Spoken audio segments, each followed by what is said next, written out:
You've seen it 1,000 times, right? A single bead of dew on a leaf, or maybe a drop hanging from a faucet. They're almost perfect spheres. It's one of those tiny, everyday mysteries we tend to just walk right past. But today, we're going to solve it. Let's figure out what's really going on. So, this is the big question. Why this shape? Why not a little cube or a puddle? Well, I'll tell you, it is definitely not a coincidence. It's the result of some incredibly elegant and powerful forces in nature, all working together on a microscopic scale. Here's how we're going to break it all down. First, we'll look at the mystery itself. Then, we'll uncover this thing called water's invisible skin. After that, we'll get into why a sphere is the most efficient shape possible. And finally, we'll see how all this science plays out in the world around us, and even beyond. Okay, let's kick things off. Every single water droplet you've ever seen is, no joke, a tiny masterpiece. It's not just a random blob of liquid. Oh no, it's a beautiful demonstration of molecules working in perfect cooperation. And to understand that cooperation, we have to start at the smallest possible level. To get why the big droplet is a sphere, we've got to zoom way, way in, all the way down to the unique and kind of weird structure of a single water molecule, good old H2O.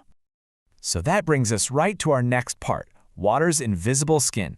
This is where we uncover the main force, the star of the show, that actually sculpts every single water droplet. You see, a water molecule isn't symmetrical. It's kind of bent, which gives it a slightly negative charge on the oxygen side and slightly positive charges over on the hydrogen side. Because of this, they're polar. And what does that mean? It means they act like tiny little magnets, constantly attracted to each other, sticking together through what we call hydrogen bonds. Now, this is where it gets really interesting. A molecule's location changes everything. If a water molecule is deep inside the droplet, it's surrounded. It's being pulled equally in every single direction by its neighbors. But what about a molecule right at the surface?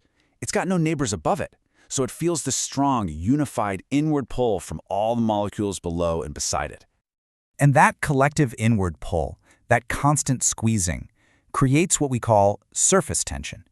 The best way to think about it is like an elastic, invisible skin that's always trying to shrink, always trying to pull the water into the tightest, most compact shape it can.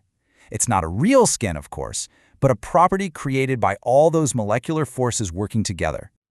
And believe it or not, this force is incredibly strong. At around 0.072 newtons per meter, water has one of the highest surface tensions of any common liquid you can think of. That strength is exactly why water beads up so well, instead of just spreading out into a flat mess. Okay, on to part 3, the shape of efficiency. So we know there's this strong inward pulling force, but why does that force specifically create a sphere? Why not a cube or something else? Well, the answer is just simple, beautiful geometry. To handle that constant inward pull and have the fewest molecules possible on that high-energy surface, the droplet has to find the shape with the absolute smallest surface area for its volume.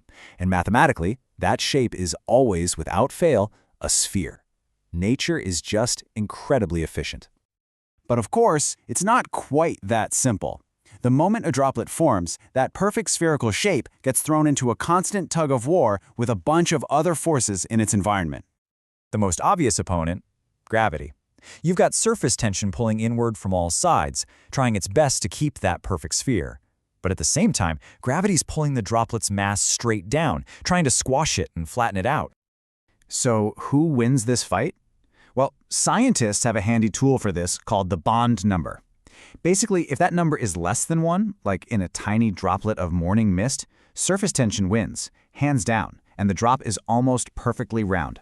But if the number is greater than 1, think of a big, heavy raindrop, gravity's pull is just too strong, and the bottom of the droplet gets flattened out. The second battle is all about stickiness. There are two forces at play here. First, you have cohesion. That's the force of water molecules sticking to each other. Then you have adhesion, and that's the force of water molecules sticking to whatever surface they're sitting on. The final shape of that droplet depends entirely on which of these two forces is stronger. And this perfectly explains why water acts so differently on different things.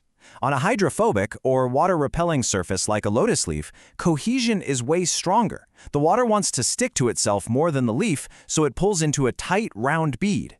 But on a hydrophilic or water-attracting surface like glass, adhesion wins. The water is more attracted to the glass and it spreads out. Simple as that. All right, let's bring it all home with our final section, droplets in our world. Because this isn't just some neat little piece of trivia. Understanding this science has huge implications, from the weather outside your window all the way to the technology of tomorrow. And if you want the ultimate proof, we have to go to space.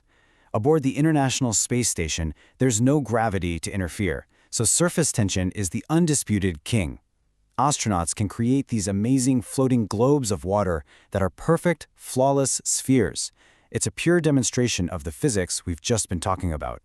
And this knowledge is critical for so many different fields. We're talking microfluidics, where scientists build entire labs on a tiny chip. We use it for weather prediction, for creating those awesome waterproof coatings on rain jackets, for managing fuel in spacecraft, and even for understanding how our own cells form tiny spherical bubbles called vesicles. I mean, it is everywhere. So, in the end, why are water droplets spheres? It's because nature is the ultimate minimalist. That constant inward tug of surface tension, a force born from the magnetic attraction of H2O molecules, it forces the water into the most efficient shape there is. It's a fantastic reminder that every single droplet is a tiny masterpiece, proving that you can find geometry, physics, and incredible beauty, all held together in one simple drop.